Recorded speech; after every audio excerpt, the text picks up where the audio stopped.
If you're loving the Power of Women podcast, be sure to subscribe to our YouTube channel. That's where you're going to get the latest episode, the best content, and be sure to log in to YouTube and hit that subscribe button.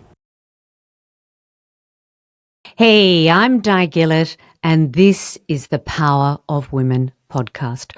We're a platform that showcases and celebrates the strength, resilience, and achievement of women from all walks of life. In each episode, I pose questions to my guests to peel away the layers to reveal the knowledge and the experience that shapes their narrative. So if you're feeling unseen, unheard, or simply looking for inspiration, then the Power of Women podcast is a great place to join the conversation. So today we're diving into something that many of us have faced at some point in our lives: burnout. Burnout can creep up on us when we least expect it and take a serious toll on our health and well-being. So join me as we unpack how this really impacts and shows up in our lives.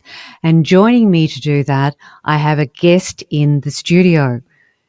She's an international corporate leader. She has over 20 years experience in the telco, media and broadcast and cybersecurity industries. And in 2024, she walked away from the corporate world to focus on fitness and well-being, launching a reformer studio and opening a reformer studio, Pilates studio, in Kent, in England. Shirley Wardle, welcome to the Power of Women podcast. Hi, Di. Thank you so much for inviting me. I'm so happy to be here and speaking with you and all your guests. Fabulous. Shirley, I start every podcast with the same couple of questions, so I'm going to do exactly that today. Where did you grow up? That's a good question, right? I actually had the privilege of growing up in about 3 different countries, New Zealand, Australia and the UK. So I sort of travelled around quite a bit with my parents, me and my 2 siblings. So I would say I grew up, I'm quite international even from the very, very young age. I can hear a couple of accents breaking There's through. a few. It depends what mood I'm in. Depends whether I've had a glass of champagne. Depends whatever. You'll get little different dialects picking up of all those beautiful countries. And even now, since I'm coming back from Singapore, you might see a little bit of like Singapore slang in there. Well, I've got a terrible habit of picking up on an accent, and probably by the end of a half hour, I might be with a slight inflection also. So let's see how we go. All right. So what's the richest learning you've taken away from your childhood? Look, the trust is a big thing. I guess the richest learning is trust and who not to trust. The way people are with you as a child, as growing up, will shape who you become. Now, whether you let that shaping define you or not is down to you, but trust is the biggest learning, and who not to trust. Yeah, brilliant. So you've worked in the corporate world for over 20 years. Can you share with us just a brief overview of that corporate career, Shirley? Yeah, sure. Look, in Australia, I was very fortunate to get one of my first jobs with a telco there. So I really landed on my feet. I then, having dual nationality, I then came and went travelling in the UK. So I then got picked up by another telco because you're in the industry. So very, very fortunate. What I have done with that is I have basically taken all those learnings literally from landing in a very young age on the ground here in the UK and really cemented myself into driving my career forward with what I would say is with telco. But I've been fortunate in that area to have a few different phases of careers, because you do. So I'm sure you might want to go into that. So yes. Yeah. So were there others in the room? And when I say others, were there other women in the room at the most executive level that you had attained? I would say Okay, so the corporate industry over the years has changed a lot. It's been, especially the boardroom, has been very male, the glass door, they call it, and being very, very male heavy. So, regularly you would walk in and you would see only men in that boardroom. Over the years, women did come in, and especially when I moved into broadcasting, there were women there. One of the saddest things about the earlier on in my career, when I was especially at my youngest, was that a lot of the high-flying women back then didn't really nurture the lower women coming in. Now you see that change now, okay? Yeah, but back agree. then it was like you had to play with the boys. If that, and that's not a negative term. It's just me trying to explain myself. It was just the fact, wasn't it? It was just the fact, yeah. And then within that, you were in a very male, especially telco as well, right? And so much broadcasting, and even cyber, more recently cyber. It's a very male industry. Although there is a lot of awareness, like yourself, and lots of other people trying to bring women into those types of industries. So yes, very male, very scary, especially if you're a young female, and especially as I worked quite international towards the mid of my career when I was traveling to Asia and countries like Japan and Korea, where again, very male, it was you had to think about who you were representing, your brand, and how you wanted to be perceived and seen. Yeah. And that keeps coming through. I mean, I'm probably a tad older than you, but we found it. Oh no, Shirley, I do think I am. Good. Maybe there's good lighting in my studio. Yeah, you look amazing. Thank you. But it's I would agree with that comment of women didn't support women if we wind back 30 years ago, because there were so few of us at senior levels in the room that they were the competition. But I agree, it is changing for the better, and women of our age are now advocating for the generations coming through, because we're oh so aware of it. Correct. Yeah. So at what point in your career did you start to identify burnout? Did it turn up at a particular point? It was later, I have to say. I think when you're younger, your energies are higher, you're self-sufficient, you don't have mortgages usually, all you've got to worry about is yourself, so you can really focus and be quite tunneled on that. When women become a bit older, and I had my daughter a little bit later in my life, so having children later in life, having a demanding career later in life.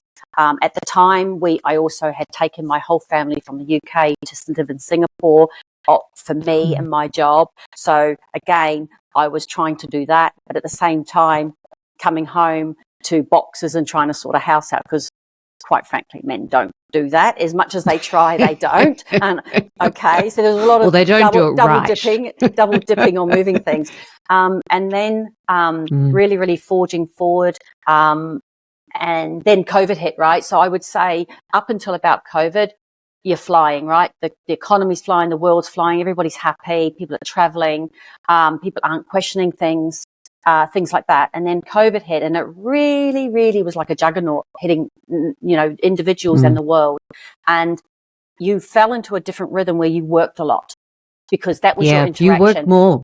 Yeah, you work more. And because I was in Singapore at the time, we were only during the hard parts of it, we were allowed out for an hour a day for a run. And we lived in a condo. So it did feel like it sort of hit me. And I felt like a prison, and I felt like I was going crazy.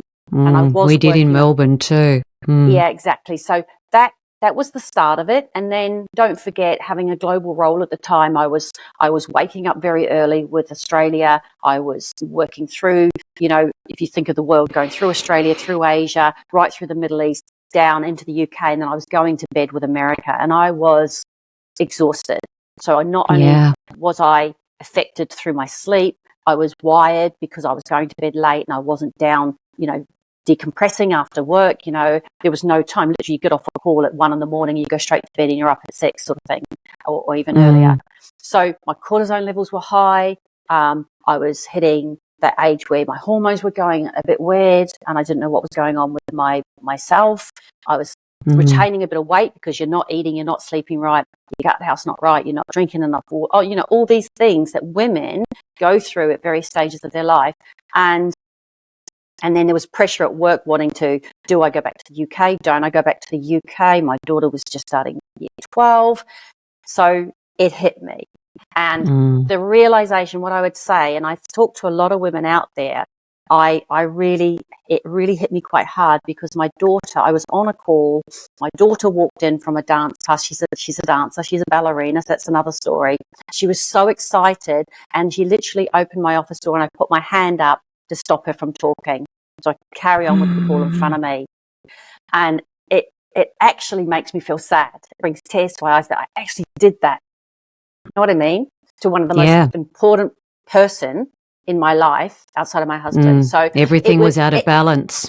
Yeah. So I guess burnout hits people in other ways, the physical stuff, the mental stuff. But that reaction, I sat down and thought, and that reaction still hits you now, Shirley. Yep, that reaction is so it's still, you can still feel it. It's still raw.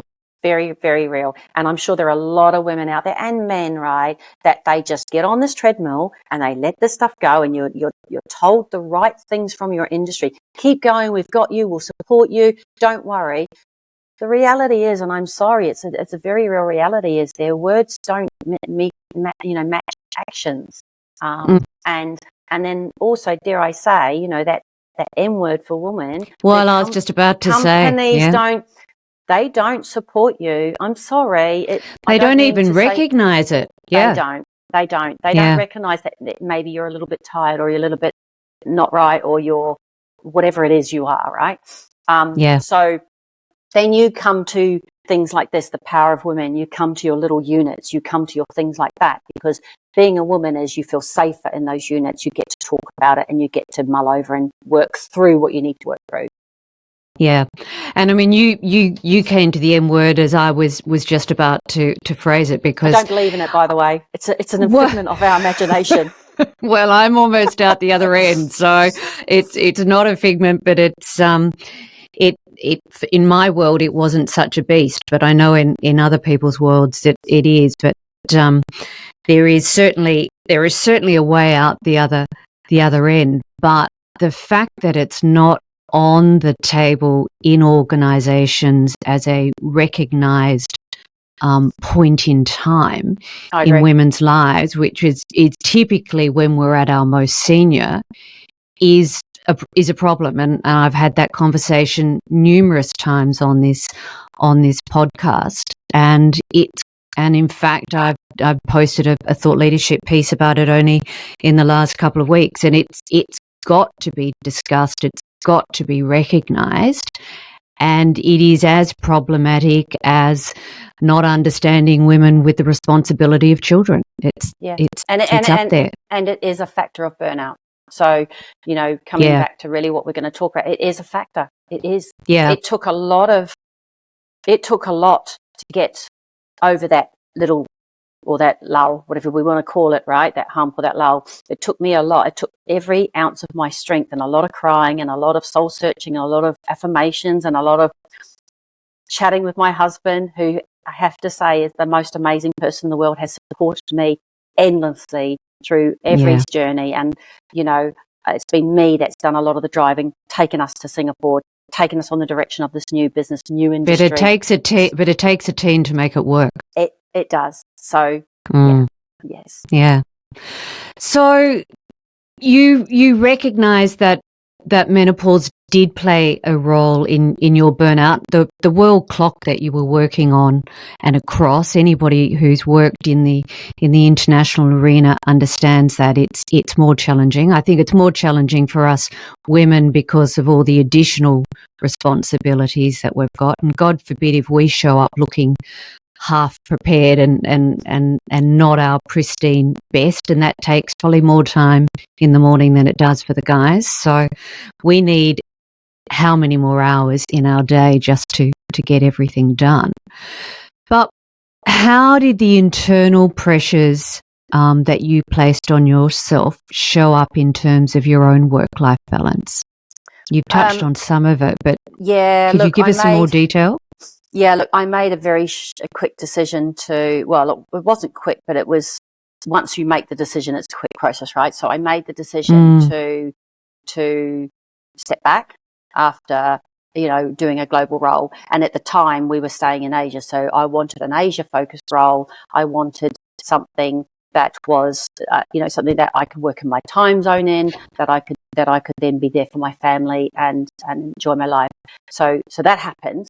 And then there was a change going on at work and whether I came back to the UK or not. So in the end, I decided to leave. So I left. Okay. And then it was a very strange time because then in that whole period, my daughter was starting, as I say, year 12, and she was accelerating her dance. So she's a ballerina. She was doing very well and she was having some mentoring done. And I got She's going to love you having what you're doing at the moment, which we'll get to. But there's a amazing, very right? brilliant connect in that. She's amazing. So anyway, what I did was they sort of basically the short story is they said you need to get her into school, you need to get her now. And I'm like, no, this is not happening. She's in year 12. She's going to finish her very traditional, right? She's going to finish her A levels, and she's then going to go on and think it like you normally would. My husband's an engineer, very black and white, and that sort of thing. Long story short, I took her to Sydney. She got auditioned in Sydney because I wanted her to be taken out of her comfort zone and put under pressure to see whether she really could handle it. She smashed it. She got in. Basically, we then came to the UK in the March. That was in the February. We came to the UK in the March. She did her final interview, got accepted in the school, and then it was like, oh my God, what do we do? Right? I've got my husband here, my daughter here, we've got tenants in our house, we've got this, we've got that. So we ended up going back to Singapore, obviously, because we had to come over just for a quick trip. And then I went home to see my sister and stay with her up on the Sunshine Coast. And I spent 6 days with her, and she lives at the beach. So back to that Australia roots, sunshine, wellness. And then I obviously that started the chain of events for the next stage, if that makes sense. Yeah. Brilliant. Well, coming up, we'll talk more about what that inflection point was, Shirley, and what you're doing now. If you're loving the Power of Women podcast, be sure to jump on to our YouTube channel and hit that subscribe button to ensure you never miss an episode. It is so stupid that we are, September 2024, and we're still talking about the power of women. We're still talking about how do we help women. We're still talking about men in the boardroom. We're still talking about this. We're still talking about that. Are you kidding me? You'd think we'd bloody got past it, wouldn't you? Yeah. Didn't they realise that we are the better sex? Well, I do kind of like the idea of being shoulder to shoulder, but we're a long way off that yet. So it's shocking. Shocking. And do you see it getting better, or do you see it still being? Well, it's a hard damn slog, right? We've got to always watch our back. We've always got to do this. I just think it is crazy that we are still in this day and age having to fight for our position in society. I'm in a relationship. I've never not worked. I've always financially held myself. I've always said to my husband, I don't need you. I don't need you to financially support me. I don't need that. I've supported myself most of my life before we were together. I want you in my life, and I want to be on this journey with you, and we have an amazing life, and I love that. But yeah, I just think it is crazy that in this day and age, women are still fighting for a corner or their corner or whatever. Don't people realize that we are absolutely amazing? We are incredible, right? We are incredible, the stuff that we do, and sometimes we're a little bit crazy and the hormones do a bit strange things. But in general, we are amazing people. I think the hormones do some crazy things with the guys too. It's the only thing that explains for some of the choices that they make. But the point that you just said is you choose to be with your husband. You don't need to be with your husband. No, I choose. And yeah, and he knows, which is a great spot. Can I just put that out there? Yeah, I have a equivalent. I have an equivalent relationship, and it's it makes it a partnership because it's by choice. Yeah, so brilliant. So, Shirley, you came back to Australia to see the family, which really was, as you said, that inflection point with everything going on. Tell us about what the decisions were that you made, because you've jumped off the corporate treadmill. I have, and I'm proud of myself for doing that. It's been a crazy journey, but it's the best thing I've ever done. So I was, as I say, in Australia on the Sunshine Coast, absolutely beautiful up there. I absolutely love it. And I will come home and live one day there. It's a beautiful spot. It's just so far away at the moment. But no, and my sister said, come on, I'm going to drag you to do some reformer Pilates. Now, I'd done Pilates before, just let me know, but never reformer. And I work out, I run, I cycle, I do HIIT classes, I do, boot camps, all those sorts of things. And I did reformer, and I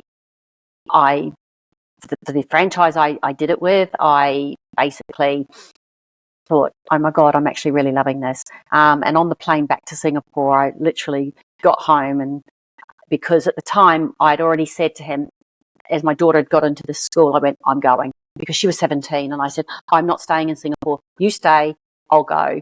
We'll work out the in-between later. And it was exactly like that. Anyway, I got back to Singapore, and I said to my husband, I said, I've done it. I've done it for 15 years in the UK, 20 years in the UK. I have sat on a cold platform in the middle of winter, ready to commute to London to a corporate company, right? And I'm not doing that again. I'm not doing this. I'm definitely not doing this. So I said, I know what I'm going to do. I'm going to open a reformer Pilates studio. And he looked at me as if I was completely nuts. I went, no, hear me out. Right, this is what I said. Just hear me out. Just hear my story. So I told him what I thought, and he was like, "Oh, I don't know. He's an engineer. I don't know, Shirley." Very fact-based. Yeah, very black and white. Very left brain. Yeah. So I was like, and I know my husband very well. I said, I tell you what.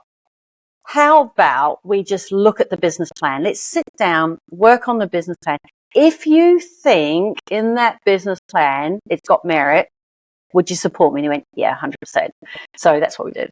So we sat it down, and then we literally registered our business name on the 19th of May 2023.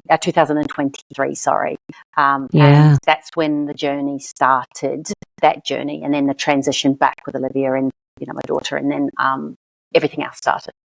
The number of women and female entrepreneurs that have emerged since COVID it's just burgeoning around the world. And depending on who you talk to in terms of spiritual women, they'll certainly tell us that there's no coincidence in the timing of us stepping forward into our power. No, exactly on that one. I'm a bit of a fatalist. I do believe in the universe. I think the universe has this power to put you in a situation because it knows you can handle it, whether it's something, as you say, what defined you as a young child. Things happen, right? Some good things happen, bad things happen as well. And then what defines you as you grow up and as you become an adult and move on to your life. Also, you're right. I don't think I would have been able to do this sort of thing, whether I even planned it or not, earlier in my life. What I have built up over my years in corporate, and I've had some amazing years in corporate. You have some good and you have some bad, but you deal with it and you grow. And I think all that learning, all that growing, all that corporate experience, if you add even my husband's corporate experience, like he's been in corporate 50 years. So between us, we've got quite a lot of years of corporate management experience and in good industries. And you apply that to your own business. So you're not only launching a new business, but you are bringing all that acumen with you, and you're a bit of a force to be reckoned with because you know how to run spreadsheets, you know how to run sales, you know how to do that. You're just doing it in a different industry. Yeah, and you're doing it for yourself. So it's different. So when I get up at 4:30 in the morning to come and do a class, an instructor class at 5:45, I don't mind so much because I am doing it for myself. And it's an interesting point because I'm probably working longer hours at the moment. I've always worked ridiculous hours, but in getting Power of Women off the ground, I'm working ridiculous hours, and it's still global, like my headhunting career was. Right. But there is no begrudging sense about the hours that it takes because it's what I am totally passionate about and what I want to do. And I imagine you're experiencing the same things in the early days of getting the the Pilates business off the ground, the hours are irrelevant because there's a different sensation about it when it's your own business. It is, and I consciously bought into a franchise. I wanted to, and it's Australian, which makes me love it because if I feel like I've brought a bit of Australia to my little village in Kent, which is really good. But what I would say is, it's one thing doing long hours, but you still need to be mindful of your body, of your mental health, your physical health, your spiritual health. So, and it's okay if you don't finish things. You're always going to be busy, right? There is a long to-do list to do, no matter what it is. So sometimes you've got to just park that and say, look, I'll deal with that tomorrow. I need to rest now. I need to switch off. I need to recharge and my husband kept saying this to me, if you're not on form, everything else won't fall into place. So you need to be on form. You need to look after yourself. You need to rest. You need your energy. So that's I think your husband might have been talking to mine.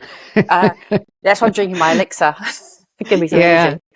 Yeah. So, yes. But that's a combination of the corporate smarts that you've developed over the journey as well as the mindfulness expertise that you're starting to bring into your life. Are you doing Pilates yourself as a practice X number of times a week? Have you made that a priority? Yeah, for your personal. Yeah, I'm getting about 4 classes in a week. Brilliant. So that, and then I'm going to start my running up again. But, as you get older, don't forget your body changes as well, particularly men and women. But, okay, if you don't do any form of resistance training, whether you're in the industry or not, you do lose that muscle mass. You do need to be absolutely. You do need to be aware of. You do need, as a woman, because your bone density changes. So you need to be strong. You need to be strong in your core. You need to be strong in your in your muscles and in your posture. So you're looking after your body. As we get older, even just getting up off a chair, you need to be using abdominals. So you need that. So it's something that is not only great for me as a business sense, but it's also keeping me healthy as well. And then I can deal with cardio later. The strength side is far more important as we age. Exactly. And just the reason why I like Pilates so much, I like reformer Pilates so much, is it's resistance training. Okay. And it's low intensity. So you're not putting the intenseness on those joints, on those ligaments, on your spine, on your knees. But you are playing with the resistance, and you are then be able to build that muscle, build that strength, and get that lovely toning. So it's a win-win for me, right? There is no excuse. Brilliant. It's literally through that door. So there's no excuse. So then the company that I bought into is incredible. It's absolutely, their story is amazing. People can go and look at it on, in their own accord. It's an amazing story. I'm absolutely inspired by it. What's the brand, Shirley? Please tell us what the brand is. It's Studio Pilates International. It's from Brisbane, Australia, which makes me super, super happy because it's my home. And it's incredible. I couldn't have planned and gone through a better journey myself, and I'm so happy to be part of that family and also helping bring their story international. So I'm the 3rd studio to open in the UK. It's been incredible. It's still very new. I've only been open, I think, 6 weeks, so it's still very, very new. We're still working really, really hard. Still smell the paint. Yep, absolutely, and the snags that have to be fixed up. But yeah, so look, whatever women do in their life and whatever they go on to do and whatever they take their learnings from and then accelerate, it doesn't matter what it is, right? My journey's this one. It doesn't matter. And yours is your journey, okay, for the power of women. The fact is that you're doing something great, and you're doing something that you can then take, for a number of years longer. Whereas corporate has its time limit. Pounding out in a gym with weights has a time limit. It does, right? So it's. I'm happy that I've now done something that I can then take. You can grow and age with. I can grow, yeah. And just one point on this business, because I know it's not about this business, but I don't see anyone not smiling when they come out. And I stand there and I go, oh my gosh, guys, how are you feeling? And they go, that was amazing. So the smiles that I'm bringing to people's lives and women and men makes me want to get up in the morning and come to work, because I feel like for the first time ever, I'm giving something back to society. I'm giving something back. And I was going to ask you what your legacy going to be, and this is it. Bringing a bit of Aussie to Kent in the UK. So no, giving something back to women. You know, I've got women here that there's lots of stories, right? That I know I'm helping and I'm making them feel, and the common theme is they love coming here because they feel special. They feel like someone's got them. They're doing something for themselves. It's a beautiful environment. It's an amazing international boutique. It's fantastic for your core. You know, the list goes on. Are the guys coming in as well, or have you got all females? Yeah, the guys are coming in. The guys are amazing, right? They usually are dragged in by their wife or girlfriend. Yeah. My husband and I did Pilates together for decades. Yeah. And they go, I know I have to do this because I've been told it's good for me. But it's so funny. And then they're sticking it out, and they're like, and they come out and they go, oh my gosh, that was harder than I realized. I said, see, and you know, your instructor watches you and they make sure that you're safe, make sure that your posture's right, you're not hurting yourself, make sure that you're working on your performance. So the men that we have coming in, they get the story, and it's fantastic. It really is. Brilliant. Fantastic. Well, I look forward to hearing in another 18 months, 2 years, just how busy it is, and whether you've actually taken on a second studio, Shirley, because I wouldn't be at all surprised if that's who you are. We'll see. Watch this space. Yeah. My last question through the lens of Power of Women is, what is a phrase that defines you? I did think about this one. Phrase that defines me is I'm passionate, I love, right? I exude, I want to love, I want to be loved back, and I just want to give something to people. I want to feel like I've given something to people's lives and helped them in a way. And if this is the step that does it, then so be it. Who knows? I'm a bit of a crazy woman, right? I'll probably wake up in a year's time and go to my husband, we're going here now, let's go and do something else. So whatever that might be, right? Let's go and work in another country and help children. I don't know, right? But it's about the passion and the love, and then giving something back. Yeah, fantastic. Well, sounds like you're way not done yet, and it sounds like you've absolutely got on top of burnout and turned it into something positive. Yeah. So thanks, Shirley. If you've enjoyed this episode of the podcast, please be sure to jump on board the socials and share it and subscribe on YouTube or on Instagram.